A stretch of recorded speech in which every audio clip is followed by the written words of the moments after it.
Topic number one. Audi and Porsche are thinking about getting back into the F1 game. The Audi and Porsche return. There are rumors that Audi and Porsche are thinking about coming back to F1 with the new rule restrictions in F1 to start the 2022 season. Brandon, what do you think? Do you think these two teams are going to try to get it back into F1 next year? Well, first off, good evening to Ruzaman, who I seen he commented first. We appreciate you, Ruzaman. Love that guy. But hey, all you new subscribers here, we appreciate you as well. But if you're not new, give us a sub here, give us a like.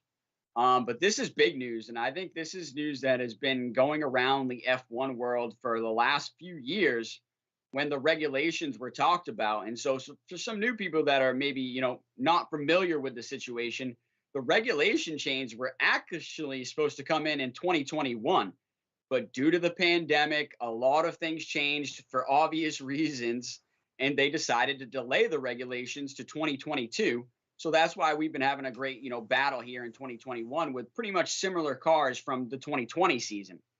But with 2022 changing and the regulations changing on the cars, everything is pretty much up for grabs again for all the teams and for the constructors, which is also another reason why we're seeing Red Bull pretty much go all in this year on their car development and full investment into trying to win the title this year, because they know the regulations are changing drastically in 2022. But with those regulation changes brings the rumor that some teams might come back to the grid. And I think a lot of people have been wanting the grid to expand. Having 20 cars is amazing, but maybe having 24 or 26 cars would be a lot better. And for those people that think, maybe that doesn't happen, you go back to the earlier years of Formula One, there was 20 to 25 to 30 cars on the grid at times with multiple teams bidding for the championship. So to be able to bring other teams back into the fold, I think would be an amazing thing. And the two that keep coming up to mind and keep coming up in conversation is Porsche and Audi, mainly led by Porsche, who has already had a stint in Formula One and is possibly looking to come back. We're talking about one of the kings of motorsports. They're like one of the original motorsports teams, along with Ferrari. They go back a long, long, long way in motorsports. And we're not just talking about Formula One. We're talking about GT racing, sports car racing, a lot of things. Endurance racing. Porsche has their hands in the racing world all over the place. And then Audi is the other one, which would be technically a newcomer to the grid, I believe. And that's just one that people are bringing up because it's a big company that is possibly looking to maybe expand their brand, and doing it in Formula One, which is international, would obviously be huge. But me personally, the team that I would love to see come up more in these conversations and come back to the grid of Formula One would be BMW. BMW, such a world-class name, and has already been on the grid with a team, with a famous team in Williams. They partnered with Williams back during the early 90s. So to see if BMW could maybe come back, maybe even with Williams again, I think that would be awesome. But even if they came back and started their own team, like potentially a Porsche would do, I think that would be amazing too, getting more than 20 cars on the grid. Yeah, I think that's a good call too. And one of the biggest reasons, like we just mentioned, for these teams, wanting to get back on the F1 circuit is because of all these rule changes are going to make it easier for the teams to get there. First, for budget constraints, and then second, for reasons like these teams want, or the new rules are going to push for electric engines. They're going to push for new synthetic fuels. So all these things are going to, I guess, sort of level the playing field. It's going to make it easier for new teams and new cars to come on the grid. And also, it's going to incentivize them to get to F1 sooner. This is sort of the time frame to do that. So I think that makes total sense for both Audi and Porsche to do that. And then, like you mentioned, if they come back onto the grid, if Porsche comes back, Audi gets there for the first time, then, like you said, you might see BMW or some of these other teams also jump back onto the circuit and try to compete because of the international, really marketing they can do with these F1 teams.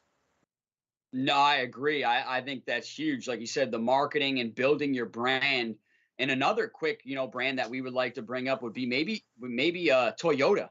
Having Toyota come back, a Japanese brand that is huge in racing, obviously, and maybe we get to see another Japanese driver, or with the topic that we have coming up, maybe if Yuki Tsunoda gets a little upset, maybe Toyota would like to back him in Formula One in these regulation changes. So, like I said, it might not happen in 2022, but we might see over these next couple of years, maybe 2023 or 2024, some of these teams come back to the grid. I believe we have a caller. Yeah, that's right. Hey guys, Producer Ben, what's up? It's producer Ben here checking in on the hotline. Hey, I got to get the lowdown from. I want to hear it from Brandon. Is it Porsche or is it Porsche? And I need to know. I got to be saying it right when they're coming on to the grid. I'll catch up with you guys later. Well, I honestly think that's a great question, producer Ben, the man behind the scenes, the Wizard of Oz, as I like to call him. That's a great question. I personally think that's how you pronounce it, to be honest, and maybe from the different parts of the world. Kind of like, I was even watching the F1 race this past weekend with my father, and he made the joke about how, they say garage or garage instead of garage. Yeah, so it's completely different the way you might pronounce it. And even they spell tire different. If you notice that on the F1 graphic, they spell tire with a TY. Obviously, here in America, we don't spell it like that. So it's just, I think, how you pronounce it. I personally, I'm going to say the word, but I personally like to say it as Porsche. But a lot of people do like to say Porsche, but I like to say Porsche Motorsports. So that's the answer to your question, Ben. Yeah, I agree. I just say Porsche. Whatever you're talking about, just a Porsche sitting in a parking lot, or Porsche, whether it's in F1 racing or whatever. I just say Porsche. Maybe I'm an ignorant American. I have no idea. We do everything. We do everything different compared to everybody else. They use the metric system. We use our own measurement system. So I mean, everybody else probably says Porsche, but here in America, we say Porsche. Yep. No, that's a good point. That brings up another reason why they have the different graphics there and during the race too, right? They have the kph for all the Europeans, and then they've got the miles per hour for us here in America, for the American fans. So you bring up a great point. But to answer your question, yeah, Ben, I think it's where you're from and how you're going to pronounce that. But yeah, like I said, seeing maybe Porsche, Audi, maybe BMW, Toyota all come back to the grid, I think could be really exciting news for F1 from this, like I said, this window of 2022 to 2024 or 25, I think is when you're going to see some of these new teams come on the grid. But let's move on to topic number 2 tonight.